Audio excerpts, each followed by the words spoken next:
Beaucoup attendaient cette vidéo depuis maintenant plusieurs semaines. J'ai attendu le bon moment pour la faire. J'ai décidé de clore avec les animes de saison, avec celui qui fait le plus de bruit. Je pense que vous aurez deviné de quoi on va parler aujourd'hui. Aujourd'hui on va enfin parler de cette masterclass qui est Tokyo Revengers. Installez-vous, mettez-vous à l'aise. Bon, pas trop quand même, c'est parti.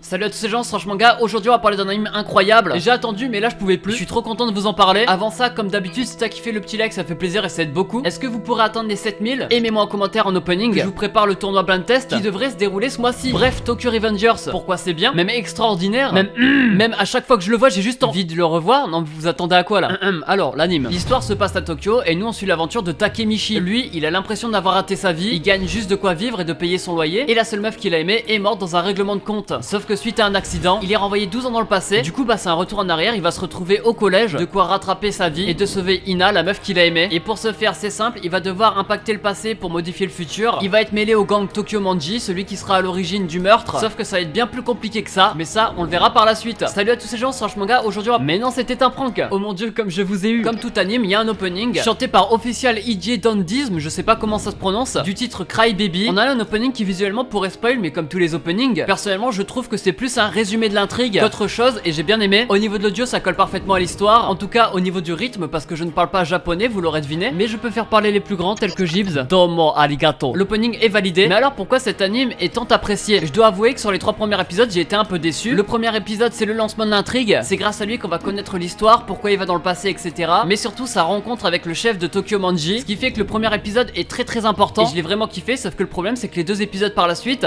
c'est l'épisode 1 mais en plus long et en plus détaillé. Est-ce que c'est pour accentuer ce voyage dans le temps? Est-ce que c'est pour que les spectateurs comprennent mieux l'histoire? Est-ce que j'ai pris ma douche de la semaine? Pas vraiment.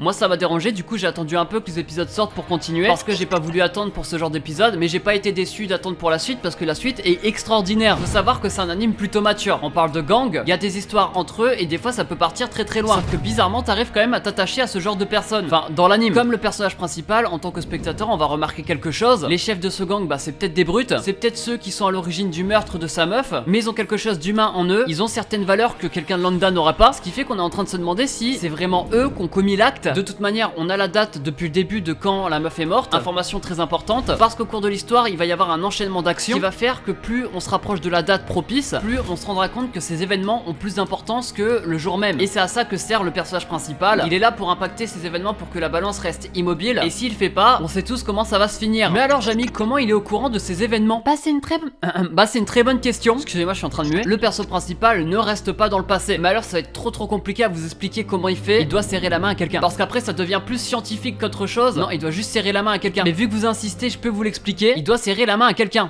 Voilà, c'est simple en fait. En gros, la meuf qui est morte, elle avait un frère, et ce frère là, il a réussi à survivre grâce au personnage principal. Dans la vraie histoire, il est mort dans le même conflit que sa sœur, mais dans l'histoire qu'on suit, il est en vie, et de la même manière où il a été sauvé, il veut sauver sa sœur. Que ça soit dans le passé ou dans le présent, il suffit qu'il se serre la main et il va faire un bond dans le temps, toujours de 12 ans, et quand il est dans le passé, son corps dans le présent est immobile. En gros, il est sans vie quoi. Là, vous comprenez un peu comment ça fonctionne. En rejoignant le groupe Tokyo Manji, il apprend des événements qui vont arriver. Il revient dans le présent, il mène son enquête en posant des questions à des anciens potes ou ceux qui étaient impliqués dans cette histoire. Grâce à tout ça, il va savoir ce qui va se passer et il va essayer d'éviter un maximum le même scénario. Tout devient logique. Le scénario, je le trouve vraiment bien travaillé. En tout cas, du peu que j'ai pu voir dans cet anime pour l'instant, parce qu'il manque quand même quelques épisodes. Mais on se rendra compte que la relation entre les personnages, c'est le truc le plus important. C'est ce qu'on va vraiment suivre tout au long de l'histoire, parce que les événements qui vont arriver, ils vont pas arriver pour rien. C'est surtout à cause de relations qui se ternisent ou tout simplement une rivalité entre gangs. J'aurais pas de mots pour expliquer, mais le côté psychologique passe avant le reste. C'est pour ça que je trouve que Tokyo Revengers est très bien ficelé et mérite son buzz, et on m'a même dit que par la suite ça sera encore mieux, donc j'ai hâte. Surtout que j'ai envie d'apprendre à connaître les autres personnages. On a appris à connaître les 2 chefs, mais ils ont plein d'autres chefs de section, donc il y a de quoi faire, il y a du scénario à écrire et ils vont sûrement devenir importants par la suite. Les fans de bagarre, vous inquiétez pas, dans cet anime vous allez être servis. Pas de super pouvoir, pas de kamehameha, mais des combats à main nue. C'est des brutes, faut pas l'oublier. Les combats sont ultra réalistes. Là c'est pas comme dans les autres animes, un coup de couteau et c'est finito. C'est d'ailleurs pour ça qu'on est à fond dedans pendant les combats. C'est parce qu'on n'a pas envie que ça se passe mal, parce qu'on sait que ça peut vite déraper. Faut pas oublier que dans leur monde c'est la loi du plus fort, sauf que certains ne suivent pas les règles. C'est surtout à cause de ça que ça peut déraper. Il y aura juste le personnage principal qui arrive à guérir au bout de quelques jours, mais voilà, ça reste un anime. À un moment donné, faut pas déconner avec le réalisme quoi. La petite parenthèse à vie, c'est que les chara design, je les ai trouvés vraiment bien, comme l'animation. Une fois que t'es lancé dans l'histoire, t'arrives plus à t'en détacher. Comme certains, j'ai été déçu au début et j'ai trouvé même qu'il était surcoté, mais non, c'est clairement une masterclass. Regardez Tokyo Revengers, les épisodes sortent le samedi sur Crunchyroll. Il touche pour genre action, drame, romance, school life, shonen, seinen, jeudi, démo au hasard pour faire genre, mais ça a pas marché.